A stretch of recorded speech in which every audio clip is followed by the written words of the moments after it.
আমাদের মায়েরা স্বপ্ন দেখতেন জন্মাতে ফিলিস্তিন। আমরা তখন তার গর্ভে বসে বুঝতাম টিউলিপ ফুলের বাগান আর অজস্র আবাবিল। কিন্তু এমন এক নাইনসাফের পৃথিবী যেখানে আপনি স্বৈরাচারের ক্রমবর্ধমান দেয়াল দেখতে পাবেন, যা আপনার স্বপ্নকে চূর্ণ বিচূর্ণ করে দেবে আর সমস্ত হৃদয়ে ঢেলে দিবে অন্ধকার আর লোভের রাজত্ব, যার পরিণতি হয়ে উঠবে ভয়াবহ এক ঘৃণার উৎসবে। অতঃপর আমাদের দুঃখজনক জীবনযাপন।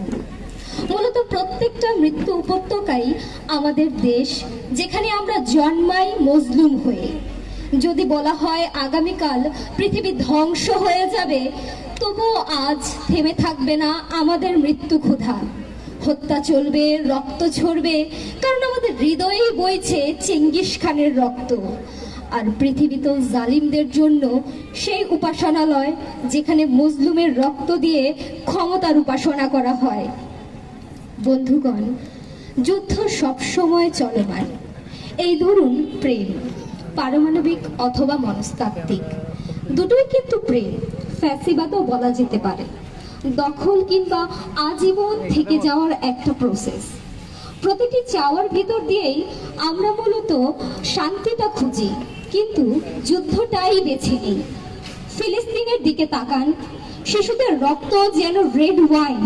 হে পশ্চিমা যিশুগণ, মাতাল হন আরো, যত খুশি পান করুন, আপনারাই তো আমাদের হর্তাকর্তা।